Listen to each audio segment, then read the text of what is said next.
You guys know me as Deep Hilton. My real name is Trey, as far as you guys know. I've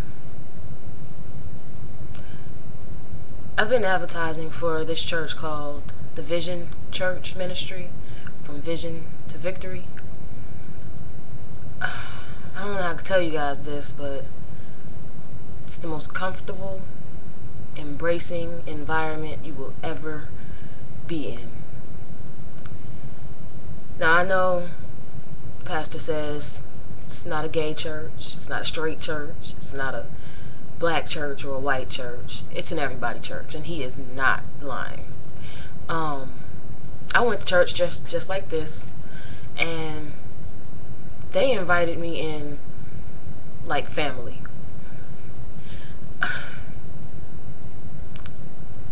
I've never cried so much in church before.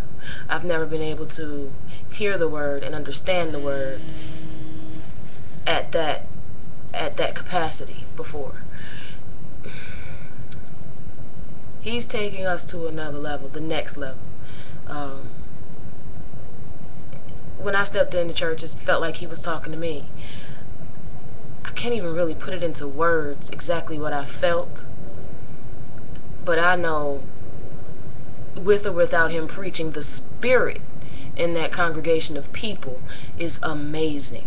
The last Sunday when I went, he didn't even preach. He was just telling people about how they're moving into a bigger church, and that we were gonna, go visit it that day, and what he wanted us to wear, and basically introducing the upgrade.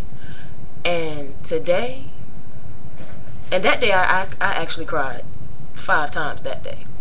But today, I didn't stop crying until about an hour ago. It is now 6:07. I left church around I don't even remember what time I left church. It was from 11:30, and from that point on, I was in the spirit. I've never felt that way before. He has brought me closer to God. He's made me more interested in knowing what God has in store for me.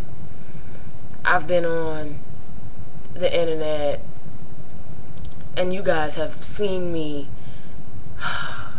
fall and get back up, and you've encouraged me, and now I'm encouraging all the ones that missed church, basically.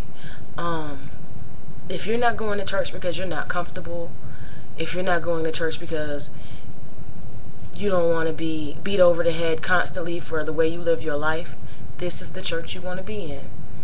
He makes sure that we focus. Sorry, it's my computer. He makes sure that we focus on God and not on each other, because every church has the people that come in and they just trying to hook up with someone, or just trying to see who's cute in the church. He will change your mind frame as soon as you walk in the door. It's like, do not go there. We are here to praise and worship. All that other stuff you can do when you leave.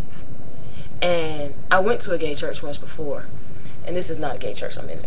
Let me clear that up. It's an everyone church. But I've went to a church that was based trying to be like this, and I was very uncomfortable because all I felt was lust in the air. There was no way that church was going to prosper. I went twice. I didn't go again. I've been to this church twice. I can't even see myself not going to this church. I'm not saying I'm holier than thou. I'm not saying I'm and all of a sudden goody two shoes Christian. I just know that my mother always kept me close to God, and I did it through her.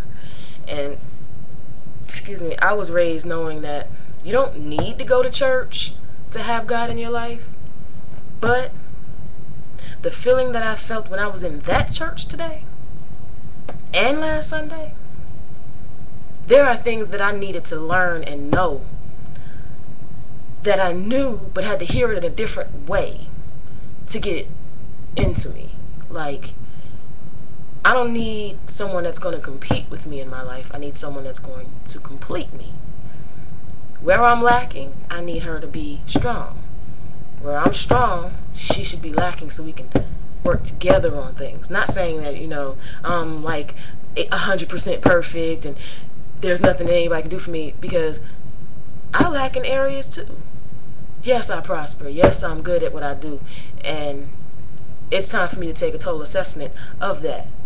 Because, like Cat Williams says, no one can build your self-esteem. It's the esteem of yourself. No one else can intervene in that. It's the esteem of yourself.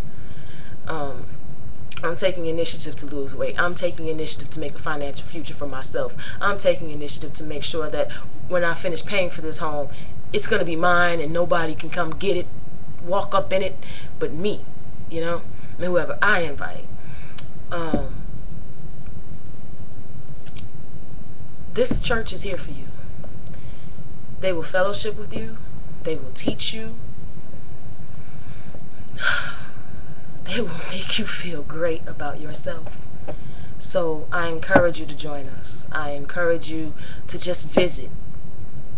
I went all of 2 times and joined. My friends brought me in. You guys are my friends. I'm bringing you in. Personal invitation. There may not be enough seats, but trust me, they will find some way to make you comfortable until July 1st when we move into our new church. Join us, enjoy us, and learn.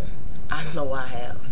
And if you have any questions about what the sermon was about specifically, just send me a note, email, message, anything, and I'll get that information to you. Because even though I took notes, I memorized it and pretty much told my mother the whole sermon as soon as I got to her house, I just ran into her arms and cried for another 20 minutes and told her what I experienced, and she was just so happy to see that I was involved in the church and getting the word, that she could have cared less what the preacher was doing when he left or what anyone else in there was doing while they were there or when they left. All she cared about was that her child was hearing the word, feeling it, and changing her life. I encourage you to do the same. Have a blessed day. You know how to find me. Do what you do.